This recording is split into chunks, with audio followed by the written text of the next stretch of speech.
Hey, it's John here.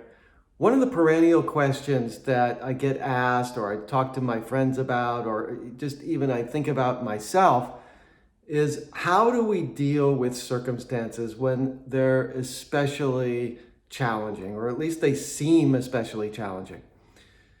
Psychologists have these metrics that they use to establish if somebody's likely to be depressed or be dealing with severe anxiety. And they have sort of obvious examples of things that happen that are disturbances for people, such as an illness in the family, or somebody dying in the family, or going through a divorce, losing your job, moving across the country, things like that.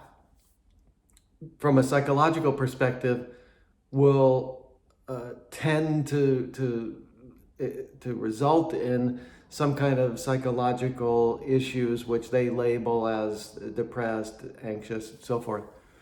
Now, I can't speak for psychologists. I'm not a psychologist, and I know there are brain chemistry issues that some people deal with, and it's out of their control. But for the most part, what I remind myself and what I teach others or share with others is that you can look at circumstances in many different ways. But if we boil it down to two basic perceptions, one is that these circumstances are some kind of very significant event, and they're kind of you know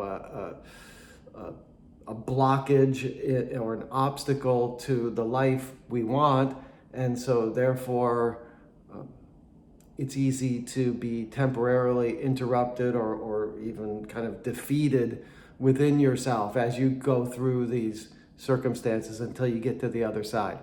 That's one way to look at it. And if that turns out to be a week, that's one thing, but maybe it turns out to be a month, maybe it turns out to be several years.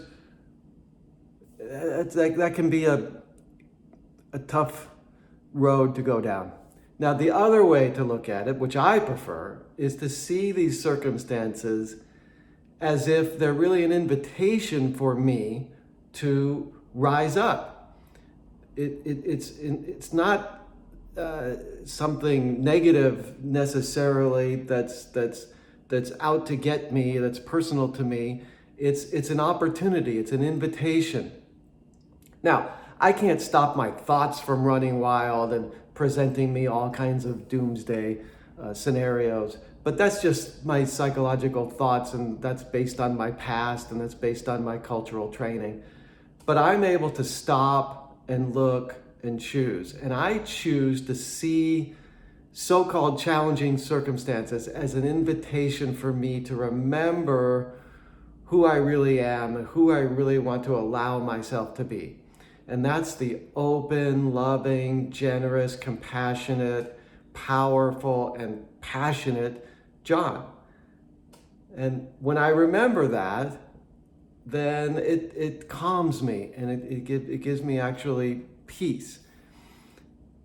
And then I can approach the circumstances more from a practical aspect of what needs to be done, what's wanted and needed right now to get me through the day in the most powerful way possible. I may not be able to solve the entire situation today or tomorrow, but I can move things forward. And along the way, I'm asking myself, what am I learning from this? What insights am I able to gather about myself, my relationships with others, how I interact in the world, even the nature of being human. I learn a lot through the challenges of life. So I invite you to stop and look and choose in your life and see if there are places where you're resigned or tending toward resignation or paralyzed in some way, and see if you can begin to cultivate this new perspective where you can see whatever's happening in your life as an invitation for you to remember who you truly are, who you're truly meant to be, and allow that that to blossom. Now, if you want to work on this in any kind of systematic way and really dive down deep into the internal issues about you that kind of get in the way, the sort of patterns that have been created over many decades, then I invite you to come to our Odyssey. Come to our next Odyssey. All you have to do is click on the button below here and you'll get all the information and you can register. We have a promotional tuition right now as a gift for people in these challenging times in which we're in. So it's perfect. So come on board the Odyssey ship, take the journey of your life. Look forward to seeing you soon.